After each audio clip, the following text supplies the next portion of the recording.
perfect. Okay, so thanks for coming, obviously. So tomorrow's Easter. It's 420 and it's Easter. And the question I ask is almost why. It's like, who's ready? So you have 4 billion people on the planet. They're waiting for a guy to show up to save the world. And my question I've asked so many people is, if he walked up to you today, what would he say? What would he look like? How would you know it's him? And I've asked priests and Christians and Catholics, even religious cops, and nobody knows. So the idea that Easter is going to get celebrated tomorrow, I actually want to talk about a Messiah and what a savior is. And I'm going to go into it in different ways. Like I'm going to talk about Neo from the Matrix, a Jedi from Star Wars, master of the mystical arts, but also Krishna consciousness, Buddha consciousness, Christ consciousness, the idea of like an avatar, or they call it a Maitreya or a Messiah. So somebody basically to save the world. So I'm going to do this in 3 parts. So the first thing I'm going to talk about is God or energy, basically the creation. And then I'm going to do the theory. The theory would be as if it's you. And then after that, I'll kind of talk about me and go into my story a little bit more. So in the beginning, this is the story up here. So in the beginning, there was God. So imagine it's energy. So in the beginning, it's all God, only God. There's only this energy. Scientifically, they say that energy can't be created or destroyed. So that's the only energy there is. So my question would be, how do you have free will? So if there's only this limited amount of energy in the universe, and now you have free will, that energy or the will of God would have had to give it to you. So it would have had to surrender some of its will so that you have your free will. And the reason I use the word surrender in this project, it's called the surrender equation, is because a lot of this is about surrender. So if you think of spirituality and religion, you think of a Buddhist meditating, and in meditation, he's trying to surrender the self. If you think of Hindu or yoga, he's doing his postures as yoga, and through breath, pranayama, he's basically trying to go beyond the self. Islam actually means to submit or to surrender. And then you think of Jesus hanging on the cross as a form of surrender for sure, right? So now where it gets interesting is now when you throw in quantum physics, everything's a density, it's a particle, and they're firing these particles, and when nobody's looking at it or observing it or judging it, and this is funny because remember thousands of years ago, Jesus said, cast the first stone. All the quantum physicist is saying is cast the first particle. Because if you judge it or measure it or quantify it, it's a solid, it's a density. But if nobody's looking at it, it's a wave and it transcends time and space. So that's where when you surrender the judgment or you surrender the quantification, so whether you're talking religion, spirituality, or quantum physics, the same thing applies. Okay, so over here, in the beginning was God. He creates everything. I've said this a lot of times to religious people, what did God make everything out of? And they're like, oh, it's God. He can make it out of anything. There is no anything, though. There's no anything and there's no nothing. There's only this one energy. So now imagine everything is made out of this energy or God. So the universe, the stars, the skies, even the empty space, but even you physically, your arms, your legs, yours, it's all that energy. And this is what's amazing is that science is saying that every atom in the universe is conscious. It's conscious if it's being observed. Now, there's more atoms apparently on the tip of my finger than stars in the sky. So trillions of atoms just on the tip of my finger. Imagine the room, the city, the country, the whole world, the whole universe. They're all conscious of if they're being observed. So we've spoken a little bit before, and you've talked about a simulation analogy, and I'll go into that in a little bit. It's almost the same to me, but I use a dream analogy and consciousness we've spoken about. So what I want to say is if this was my dream right now, and I didn't turn off my own ringer. That's awesome. So if this was my dream right now, everything here would be my consciousness, my dream. So there's the wall, there's the building, there's me sitting here, there's you outside, the sky, solid matter. Okay. So this is interesting because my dream, which is my petty mind, instantaneously can form a whole universe. It doesn't take 13.8 billion years. I formed time. I formed space. I've created life. Because in a dream, you could cut yourself and open it up and bleed and like get stitches. So even though, like you're questioning the physicality of it. So I've created a whole universe. I've created time, space, people, myself, and this whole energy would all be my consciousness. So now we're made in the image of God is what I was told as a kid. And we picture the image being what I look like, make that what God looks like. And that's the image. But that's me making God in my image, not the other way around. His image is invisible. And if you look on me, what's invisible, it's basically my consciousness. So the image, if you write actually the word image, write the word imagine, and then write the word imagination. It's almost the same word. So imagine God's image is his consciousness. So I believe personally that we live in a conscious universe. I don't think this is a material physical universe. Like I just said, with my dream, from my consciousness, I can produce solid matter. If I'm capable of having a dream, then why wouldn't the universe or God be capable of a dream? If I have consciousness, why wouldn't the universe potentially have consciousness? Like just the idea of a star exploding and hydrogen and the elements and heat, and then you have, okay, sure, planet stars, but that you have life and that you have consciousness and the ability to question yourself, right? So there you go. So in the beginning is God. He makes everything, including you. The only thing that's separate is human consciousness. So what I would say is that the entire universe is conscious, and the only thing that's not conscious is humans.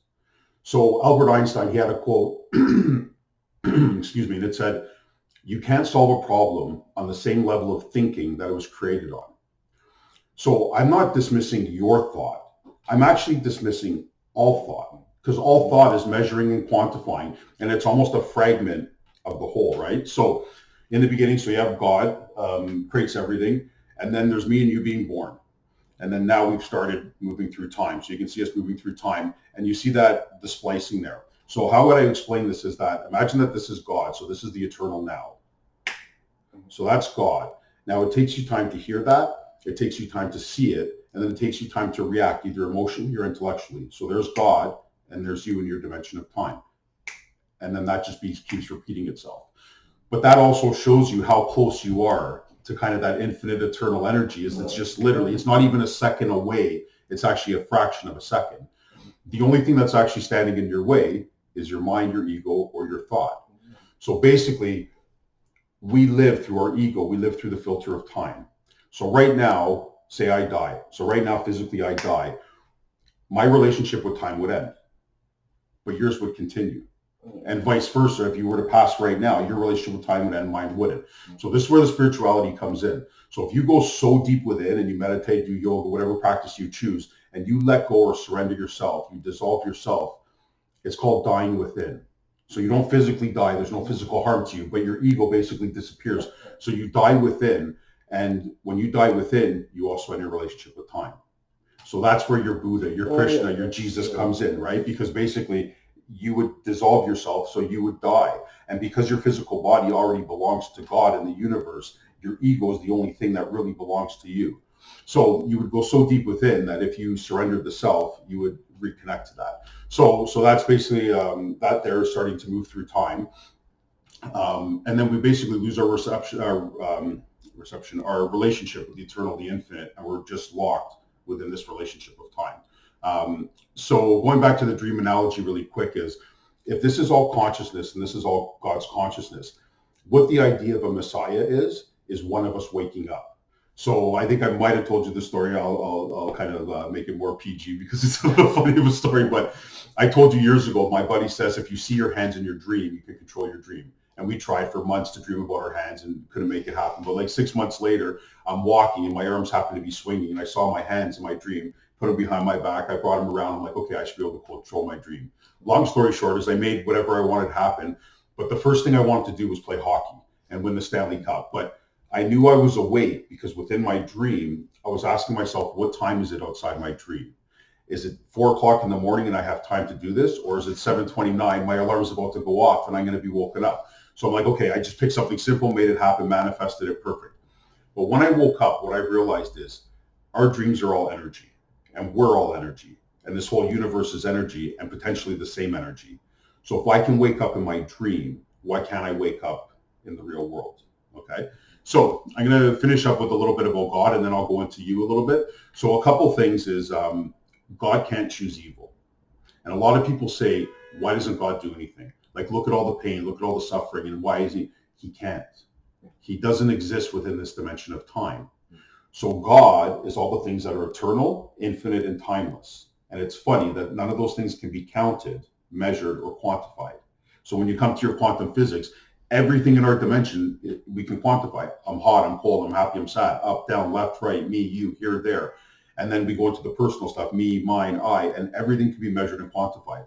Whereas God and the eternal, infinite, and timeless can't.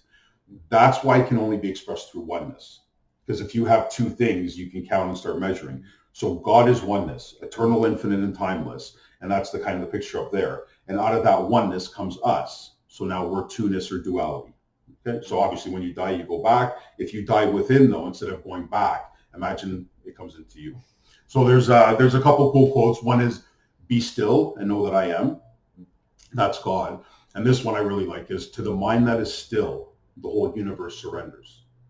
So if in the beginning God surrendered his energy to you, imagine if you completely still your mind and surrender the self, then you would reconnect. And instead of you going back to God, imagine he comes into you. And that's essentially is what you are. You're a vessel. So the idea that this is a conscious universe, this would all be God's dream. So he would be everything, the wall, the building, the sky, everything, me and you and every single person. The only differences in his dream is that somebody hasn't woken up yet. It's been prophesized about, and it's quantum entanglement. It's been talked about. Albert Einstein actually called it spooky action at a distance, but nobody's woken up yet. So in his dream, when someone wake up, then they would entangle themselves with the dream. And because it's almost like, you've heard of the Mandela effect. Yeah. So imagine, because it's consciousness, it's a dream, it's outside of time. It's not going to get manipulated right before your eyes, but imagine the whole history of the world has already the prophecy's already told the story. Because while we're functioning in time, there is no time. There's only now. So there wasn't 5 minutes ago. 5 minutes ago, it was now. 2,000 years ago, it was now. And this is why God, in a sense, has access to this, but we don't. I'm actually going to show you this really quick, actually. This is just the mathematical explanation quick. So this is you moving through time, and this is if someone spliced time, but this is what oneness is. So there's -1, there's +1, there's the root of 1, that's 1 times 1 equals 1, but there's the root of -1. But 2 negatives equals a positive. Okay, someone explained this using food, but I never understood this. I have an economics degree, but I'm amazing in math, and I used to argue. Think about this. If I say do not eat, it means don't eat. But if I say do not eat, it means to eat again. It reverses it. But the point is, though, is what it is this is called I. It's called the impossible number because 2 negatives equals a positive. So you can't root a negative number. So this bottom half of the equation you can't solve. So this is it basically. Imagine the top is heaven and this is earth. Or this is Plato's cave simile where the bottom is the cave and the top is it. You come out of the cave. So this is that duality that I'm talking about. You could look at it through the cave simile. You could look at it through the Adam and Eve story, through the yin yang, through math, through like heaven and earth and soft. So it's interesting. So this is the duality. And this is basically what you would have to move beyond. So now I'm going to go into if it was you. Okay. So imagine you're the Messiah. Imagine you're the guy that's here to save the world. It's nuts. And why I'm saying it's you first is because I can't even say that it's me because like it's so cracked up. You would be the center of the universe beyond time. So everything would connect to you right now. Now this is interesting. Krishna consciousness, it's the Hare Krishna movement. There's a guy, the founder, it's Swami Prabhupada. So when I read the Hindu holy book, you know how there's the Bible and the Quran and the Torah. The only one I've read is I can't pronounce it too well, the Bhagavad Gita. So the Hindu holy book is the only one that I read.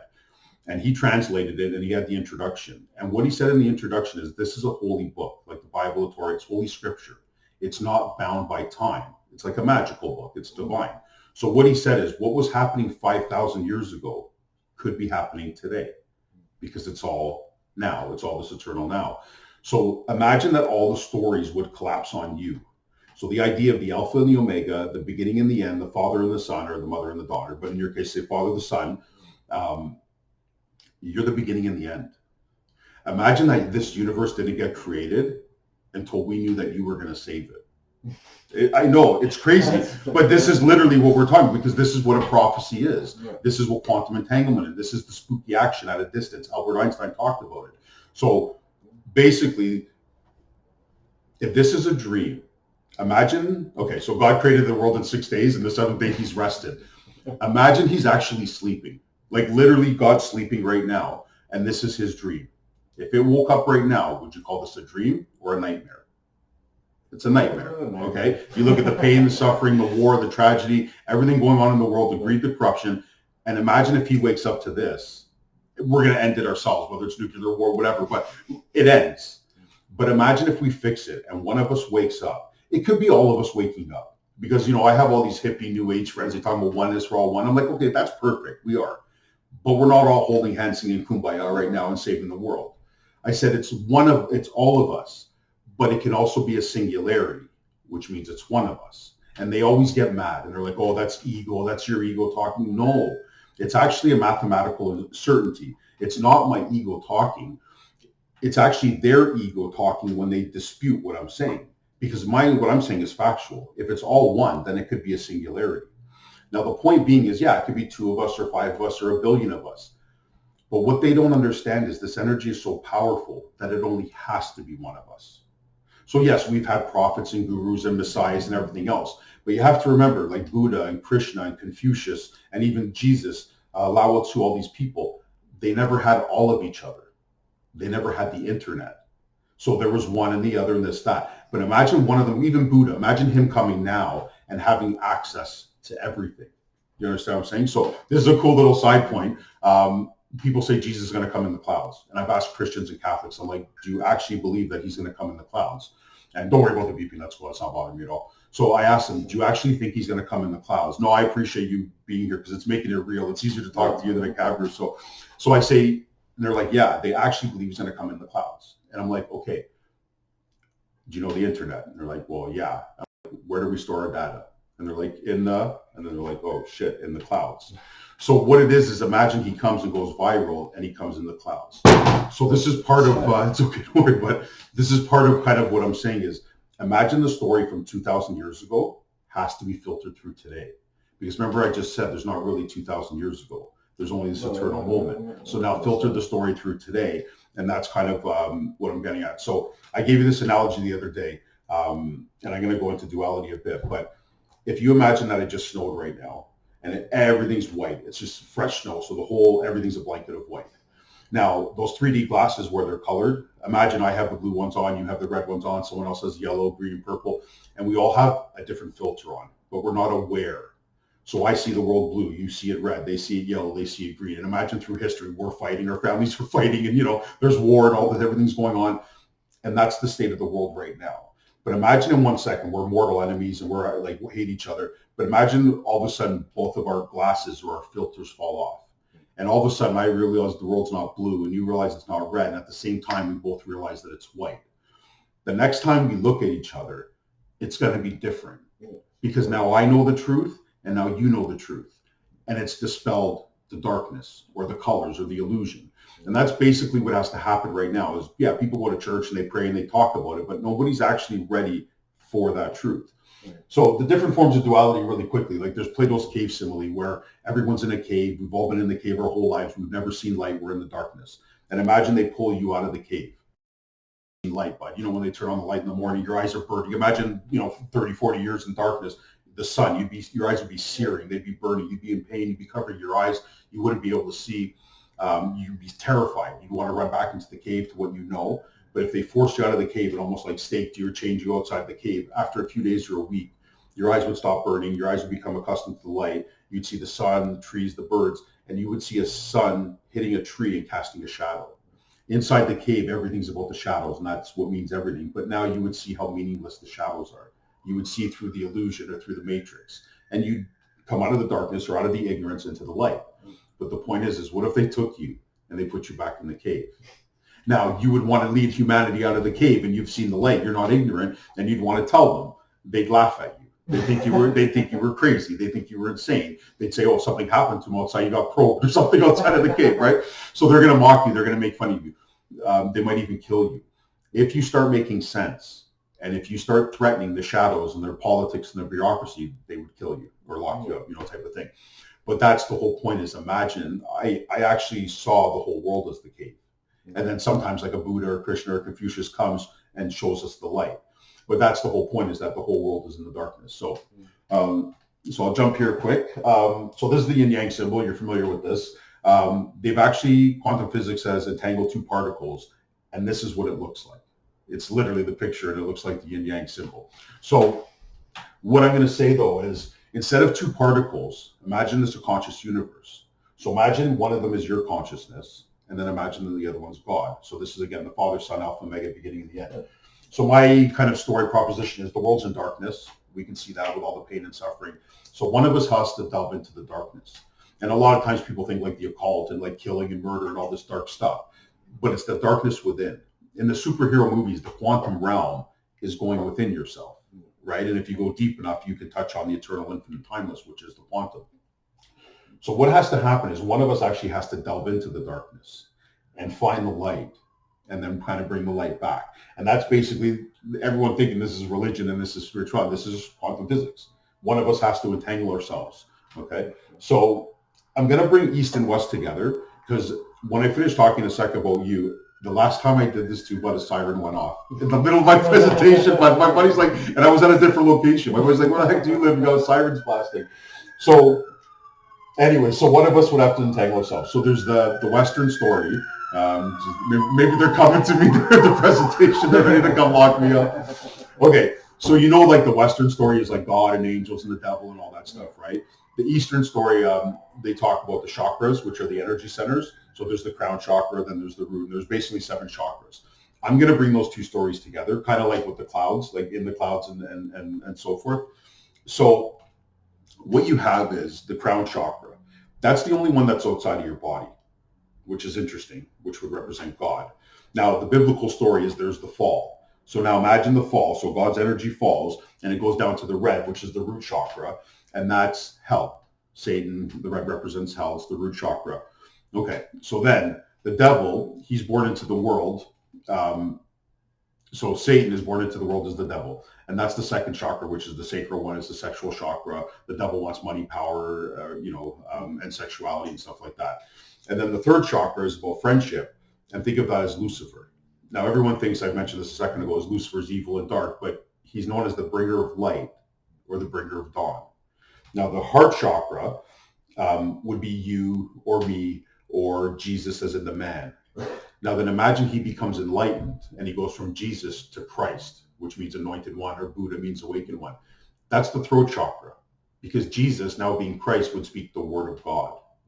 Now, the third one would be Archangel Michael, and that's the Revelation stories. Archangel Michael comes to battle the dragon.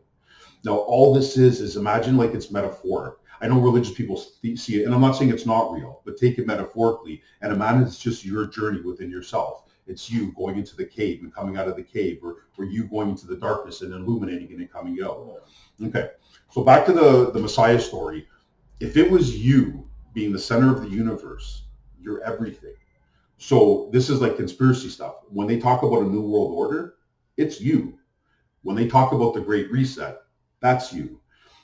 We think of it in terms of conspiracy and Illuminati, all that stuff. But in Kabbalism, which is Jewish mysticism, in Kabbalism, there's, I think it's Kippur Olem or something like that, and it means the Great Reset. But this is mysticism. So now, imagine you go so deep within, and again, I told you you could do meditating, yoga. One of the most difficult ways to do it is with your intellect, with your ego, because your ego is false. And it's a fragment of the truth. So imagine taking something false and trying to find that which is true. It's almost impossible. But if you got to the end of yourself and you realize your logic came to an end and you came to an end, and if you let go of yourself, then you would touch on it. There's a transcendental quality to it. It's not just your thought. It's letting go of your thought and kind of going beyond it. So that's the story. I've talked about the cave simile. Adam and Eve is the opposite. Instead of coming out of the darkness in the light, they were in the light. And when they ate the apple, they became conscious of themselves. So it was kind of the opposite story, but it still touches on it. The yin yang, I talked about the math again. En Sof means nothingness without end.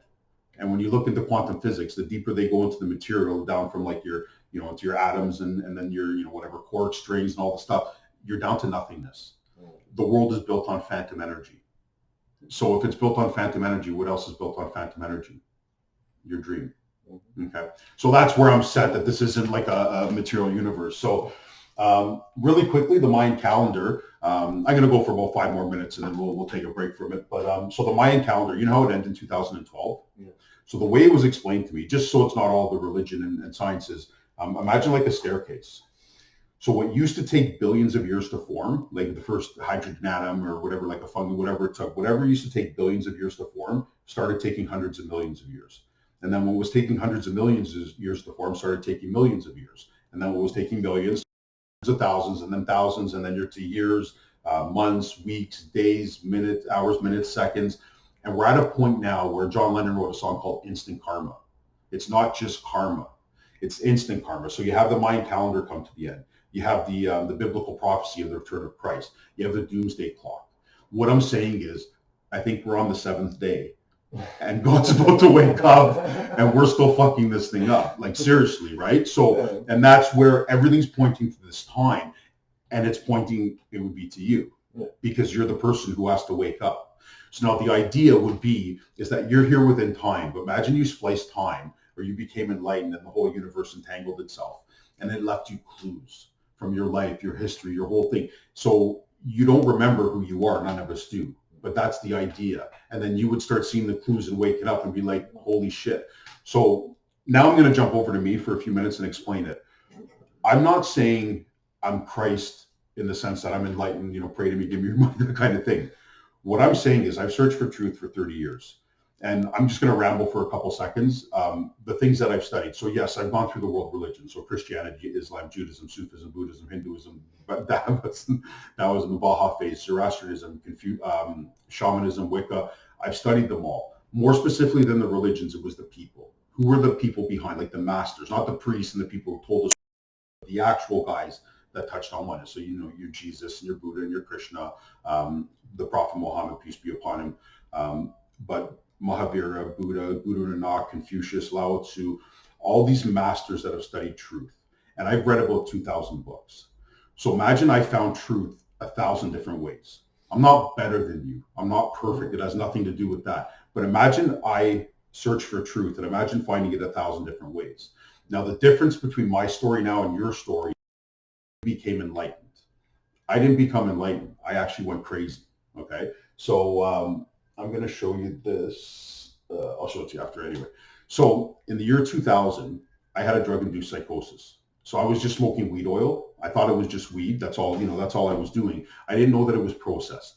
And this weed oil was made with acetone, which is nail polish remover. So I unknowingly smoked it for 2 weeks. I had a huge psychosis, but I walked across the 401, writing on walls, like freaked everyone out because even the doctors are like, nobody's mind can fragment this fast, like not even schizophrenia, like what's he on? And everyone who knew me is like, he doesn't do anything. He just, smokes weed. But it was, again, the acetone, and I smoked it for like a week or two. So I had this heavy duty drug-induced psychosis.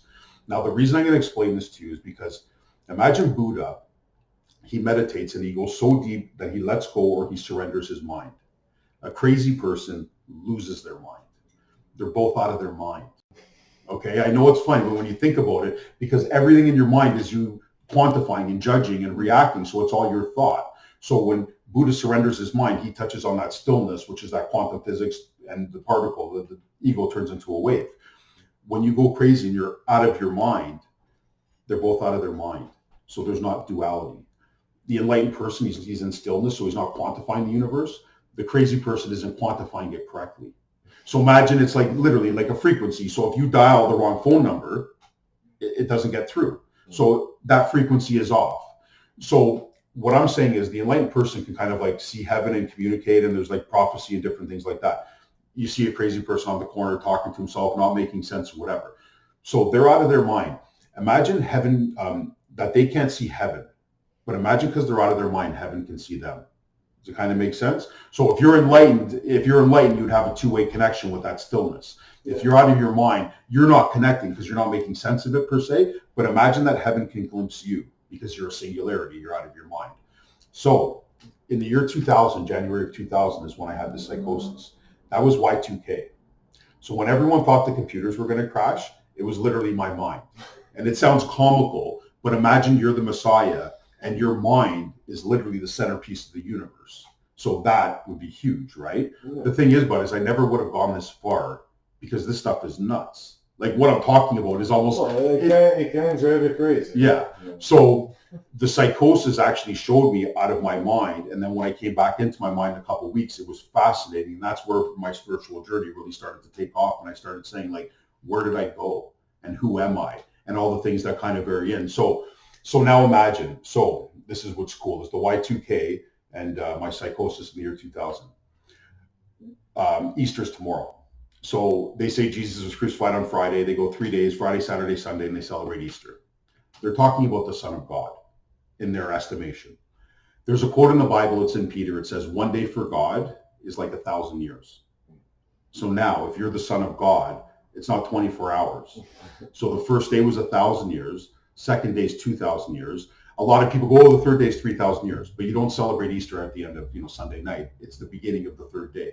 So if the first day is 1,000 years, second day is 2,000 years, the beginning of the third day was January 1st of 2000. So when the whole world thought Y2K is when I had my psychosis. And imagine I was seen. So imagine like heaven or the multiverse saw the world through my eyes, but not within time. Imagine, so even though it happened in 2014, we just met a couple weeks ago, but imagine in 2014, there's no time. So imagine they saw you. You get it? I know it's weird because now I'm erasing time. Yeah, that's it. Because you're taking away all time and there's just one moment. So while the whole world's going through time, imagine one of us splices time. I didn't do it by being enlightened. I did it by going crazy. But when I spliced time, imagine I was seen, the whole story was seen. And again, I'm not perfect, but this isn't about perfection. It's about truth. And I actually think I figured out what truth is. So then imagine the prophecy starts. I'll show you, this was the math one again, but this is kind of how I've kind of shown my life, is that it's all very symmetrical too. I'm 50 years old right now. This happened when I was 25, right? So it's like perfectly 0, 25, 50. So this is when that happened. So now imagine I went crazy. So, this is me going downwards in almost psychosis. But this is also me going upwards because I'm studying Krishnamurti, Osho, Maharishi, Ramana Maharshi, Gurdjieff, Krishnamurti. So my mind, and it's hilarious, but like if you're the world story, this is what I'm saying, it gets weird because everything. You know what 2 movies came out in 1999? The Matrix, which is about becoming Neo, and the other one was my favorite, was Fight Club, about hitting rock bottom, but also about fragmenting your mind, and if you've seen it, the psychosis, right? So what I'm saying, and this is where I want to talk about this but I almost can't because of how crazy it starts to sound until somebody says, if this Messiah idea is true, then imagine what it would mean. So now here's the story. Jesus is born of a virgin. I'm not born of a virgin, none of us are. But I'm August 27th, which is the constellation Virgo, which is the constellation of the Virgin. So by my birthday, I was born of the Virgin. The initials MP, Mark Porlier, match the Virgo symbol. So it's, these are the clues, right? If you left yourself clues. Jesus was crucified, he rose from the dead. My mom's name is Rose.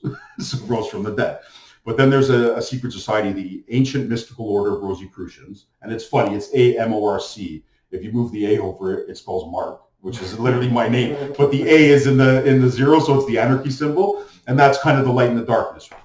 So, but now there's the group, the Rosicrucians, Ancient Mystical Order of Rosicrucians. Their symbol is the Rose Cross. Okay. Well, my mom's name is Rose, but my dad's mother, who lived to 100 years old, which is very powerful, mystical, her name was also Rose. So I'm technically born of 2 roses. So there's the Rose Cross. Now, remember when I told you it'd be the whole new world order and all that stuff? So this is the whole Masonic thing. What I realized is I'm not a member, I've never have been, but in studying this, I realized this was my whole journey into the occult, into mysticism, philosophy, and search for truth. And then on this side, there's the 3. There's the Order of the Red Cross, which I just showed, the Rosicrucians. There's the Order of Malta. Malta, if you know, is a small island in the Mediterranean. It's this island. It actually was the most bombed place on Earth. They got bombed all through World War II every day. But I'm Maltese, right, which is a very small percentage. So the Order of Malta. The Knights Templar is interesting. If you know where Friday the 13th came from, it was Friday the 13th, October 1307. That's when the Knights Templar were like killed, executed, arrested, and stuff like that. So, long story short, I'm just going to tell a funny point is Malta, which is very significant to this, the Maltese cross. It's a prime number cross. There's a lot of symbolism and stuff in it like that. Malta became a republic on Friday the 13th, Friday, December 13th, 1974. That's actually one of my exes and a good friend of mine's birthday, Friday, December 13th, 1974. So I have a lot of very entangled dates. When I talk about my birthday being August 27th, what I was saying is that you would have to have an answer for everything if you're the singularity. So take Rastafarians, the Dreads, you know who Rasta is. Okay, so a lot of them believe that Haile Selassie, the former emperor of Ethiopia, was Christ. And so I'm reading one day and I see he ends slavery August 27th, 1942. And I recognize it because it's my birthday. I've since seen August 26th, but I saw it August 27th, 1942. I'm born August 27, 1974, and he was murdered August 27, 1975, 1 year to the day. He was an emperor for 44 years, and then he got taken down 2 weeks after I was born. So instead of Christ, I have him as one of the 3 kings. And this was a joke when I actually started getting into this and I started seeing the clues and be like, Matt, if this is actually me as a joke, I'm like, who were the three kings when I was born? Most of the clues have come to me, but as a joke, I went looking for this one. So I noticed the Haile Selassie thing. But in 1974, the Prime Minister of Canada was Pierre Trudeau. And Justin Trudeau was just our Prime Minister, legalized marijuana, they're in my bloodline. Apparently through my grandmother, Rose Dion Poirier. So they're related to me. He was in 74. As a joke, I'm like, Pierre Trudeau would have been like 3-4 years old when I was born. He must be the little drummer boy. Said it as a joke. Then I'm looking, and his birthday is actually on December 25th. So it's very like synchronized, the kind of the connections in the story and so on and so forth. So I have the third day. I've kind of explained that. I'm going to explain one last part, and then I'm actually going to cut it out here. In Revelations, end of the world, the apocalypse, all that stuff, it says Archangel Michael comes to battle the dragon. And this is your whole end of the world stuff. So Revelations was written, apparently it's a letter from God to Jesus and Jesus alone. So imagine if it was you, you'd be the only one who could interpret this. So the funny thing is, Revelation was written by St. John, which is the school that I went to and where I grew up was St. John.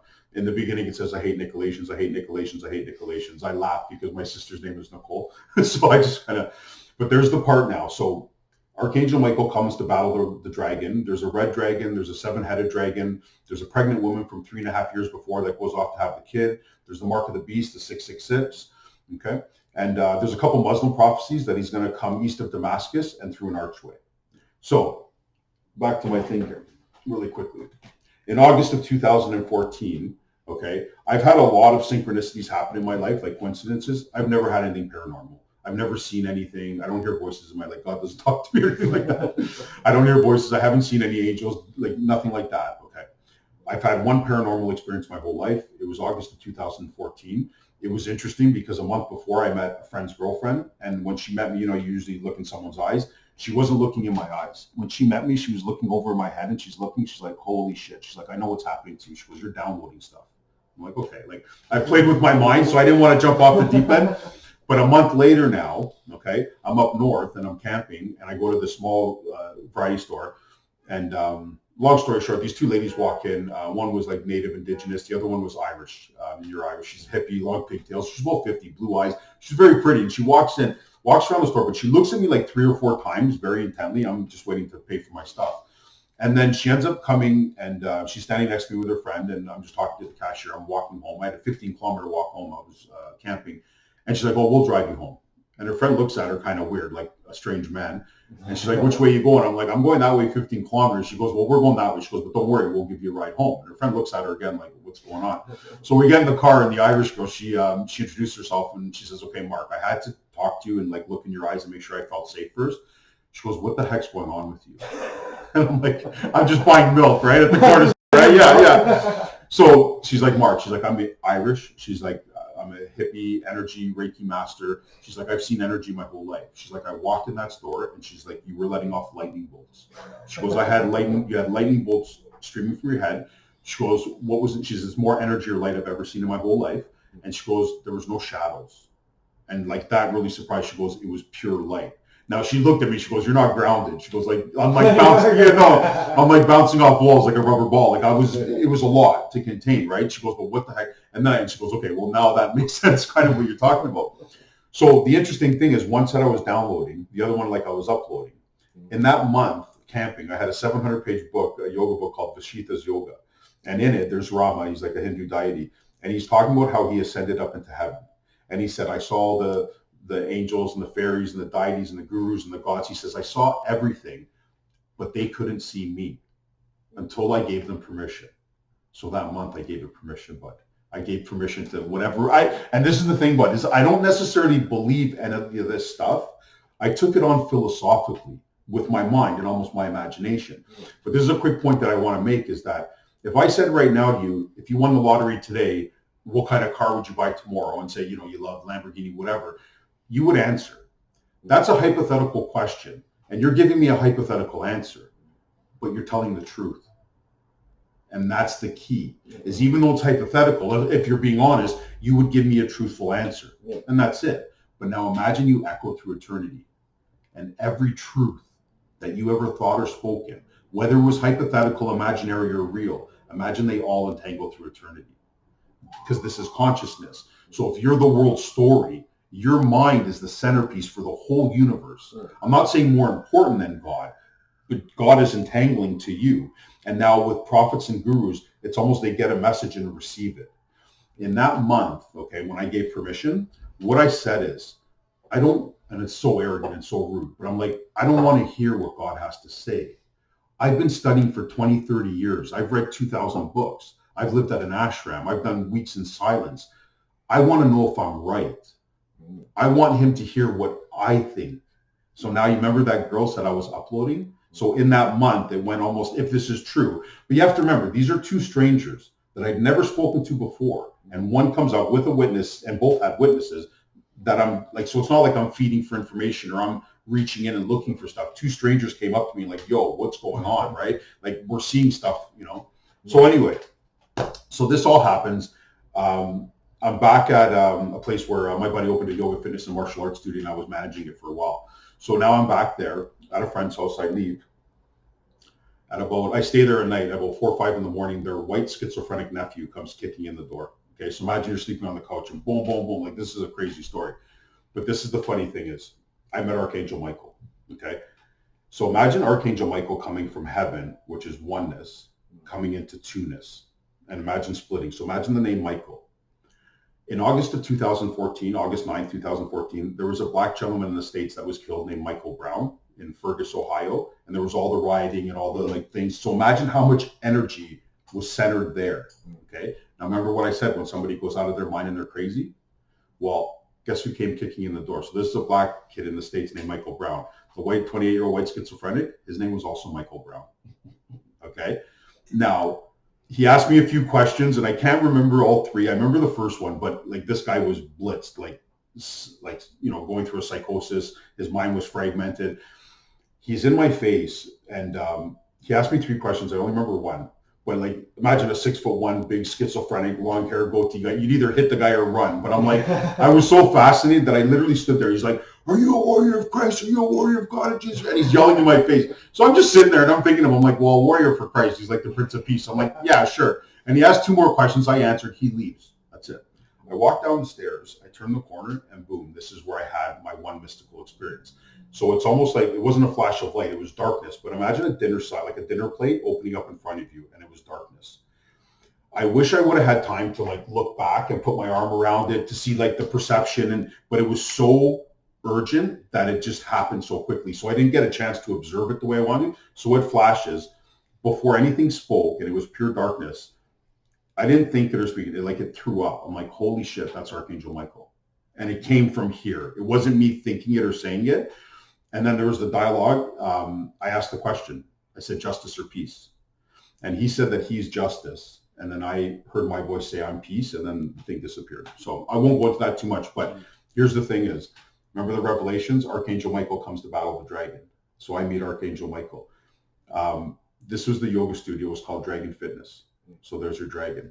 We had a pink dragon. It was fuchsia. We paid an artist $400 to paint like a 4-foot dragon on the wall, and he painted it red.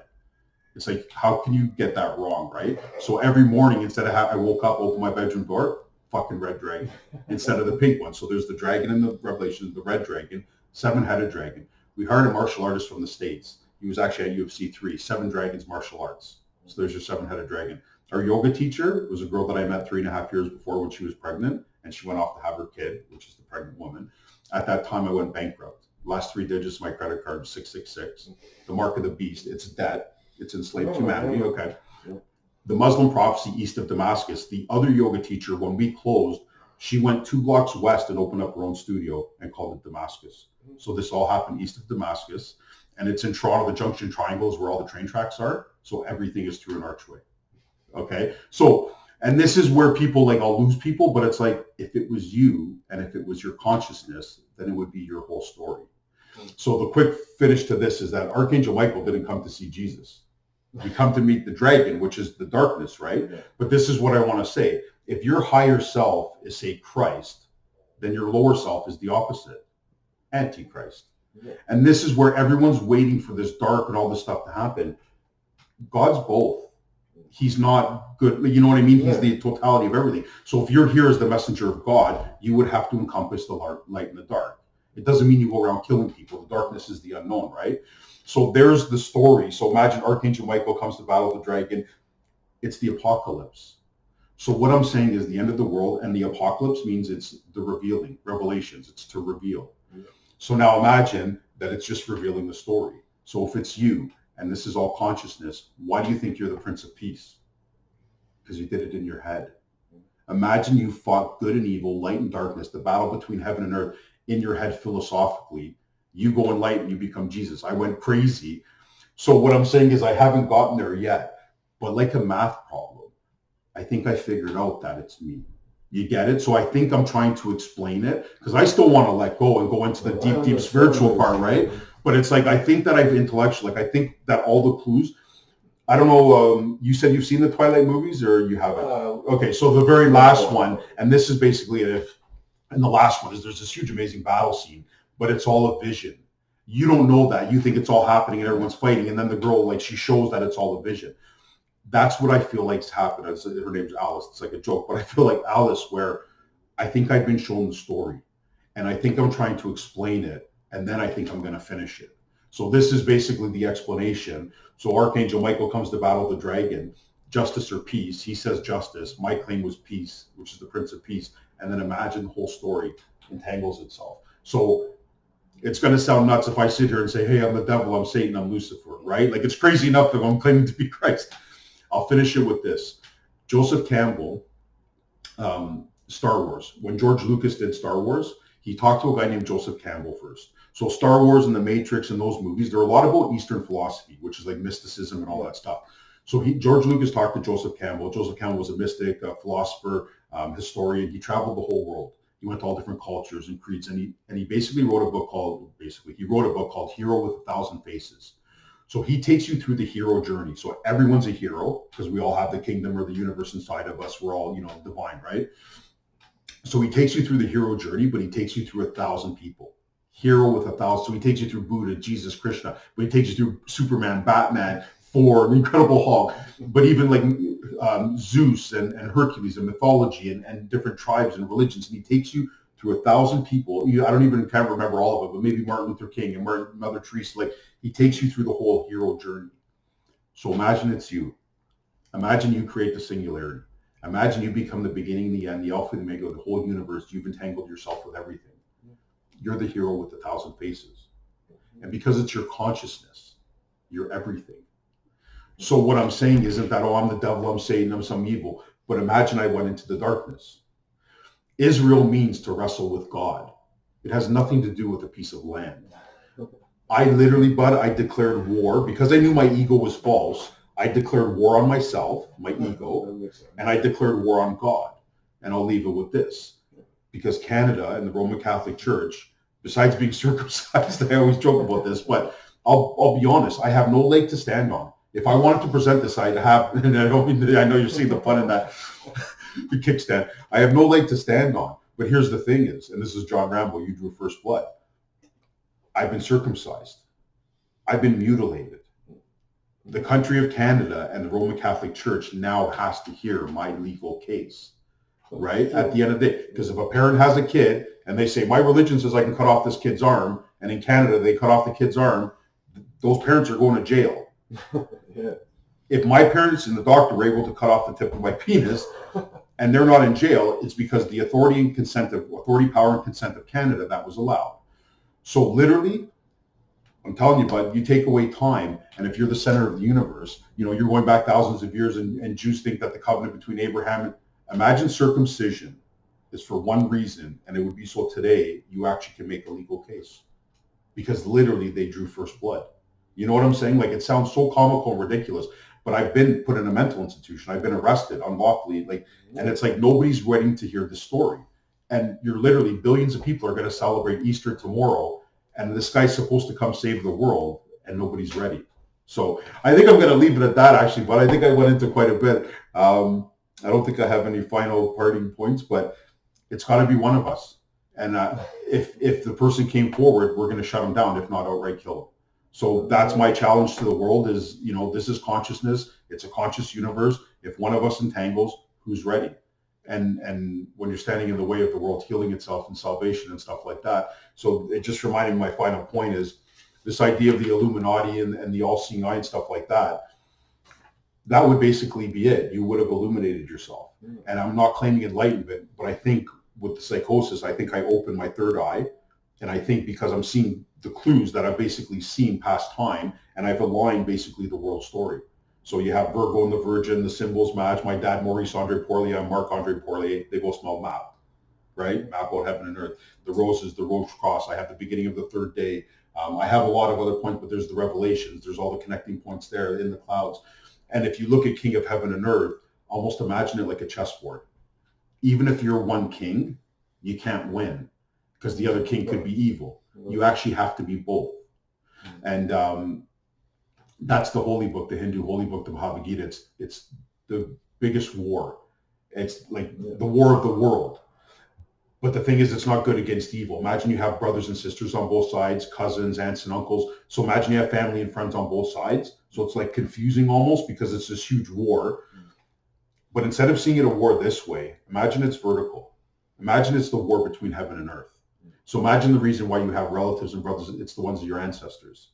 So basically, I'm not talking about fighting a war on this level, but imagine the battle between heaven and earth. And this picture isn't going to be seen too well because it's a color one, but it's kind of this here where you have the two dimensions coming together. So this is kind of the finishing of your yin yang symbol, is that one particle would be you, one particle would be God. You would entangle yourself with your mind. And that's basically the wormhole or the all-seeing eye to see through it. And that's the story I'm trying to tell, bud. So thank you so much. I'm going to kill it here. Very interesting.